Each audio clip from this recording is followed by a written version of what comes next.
Apakah penyembuhan orang yang kena sihir harus mencari buhulnya? Karena kita tidak tahu di mana dan bagaimana cari buhulnya. Nah, ini yang saya katakan tadi, cari buhulnya, berusaha. Kalau Nabi Muhammad SAW, beliau ditolong oleh Allah melalui wahyu dari malaikat yang dibawa oleh malaikat. Nah, kita bagaimana? Nggak ada yang nolong. Maka jawabannya ada, Allah Subhanahu Wa Taala nolong. Maka berdoa kepada Allah. Salat malam, berdoa kepada Allah di waktu-waktu mustajab antara azan dan iqamah, di waktu sujud, sebelum salam, sepertiga malam terakhir, berdoa kepada Allah Subhanahu Wa Taala. Allahu a'lam. Bagaimana yang harus saya lakukan bila bertemu buhul-buhul yang diletakkan di bawah meja laboratorium sekolah? Maka jawabannya ambil, kemudian diruqyah, baca Al-Fatihah, kemudian Al-Ikhlas, Al-Falaq, An-Nas. Kalau semangat baca Al-Baqarah. Nah, ini betul, ini bukan dusta. Ya, baca Al-Baqarah kalau semangat. Kalau tidak cukup itu. Setelah dibacain, dimusnahkan, dibakar. Ya. Tapi setelah itu jangan abunya dimasukkan dalam gelas kemudian diminum, jangan. Sudah biarkan saja. Ya, sampai hancur. Dan kalau seandainya buhul-buhul tersebut masih ada ikatan-ikatannya, dan ini pernah kejadian, saya pernah terjadi, ada seorang Arab Saudi datang dengan tenaga kerja Indonesia, perempuan. Dia mengatakan, Ahmad, nih kelakuan keluargamu, wah malu sekali gitu. Kelakuan wargamu, menyihir kita. Ini prakteknya, rambutnya diikat-ikat. Rambut kami sekeluarga diikat-ikat kata dia.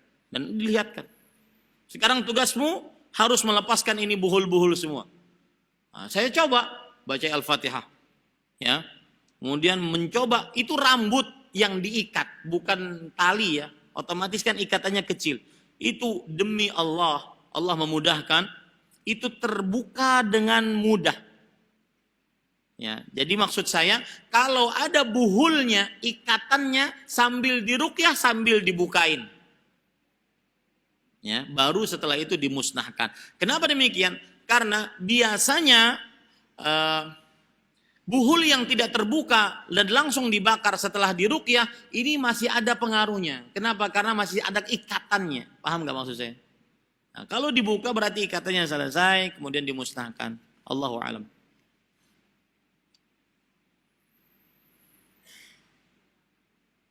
Bagaimana jika kita menemukan jimat dalam bentuk surah Al-Fatihah dalam tulisan Arab serta keris, apakah harus dibakar dan bagaimana menghancurkannya Ustaz?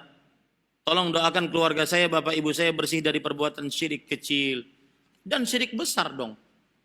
Cuma syirik kecil di sini. Maka jawabannya ya, dikhawatirkan itu keris adalah keris yang dikeramatkan. Ya, keris yang dikeramatkan, maka musnahkan saja. Tetapi ingat, jangan sampai membuat kegaduhan di tengah masyarakat. Ya, musnahkan, tapi jangan sampai membuat kegaduhan di tengah masyarakat. Misalkan itu keris disimpan oleh bapak, ente nyuri, kemudian setelah itu dimusnahkan di hadapannya, marah dia nanti. Tapi harus diberitahu, ya, dihilangkan syubhat yang ada pada bapak, diajari iqamatul hujjah, dan seterusnya. Dimusnahkan dengan cara dibakar, dilumerkan. Ya, wallahu a'lam.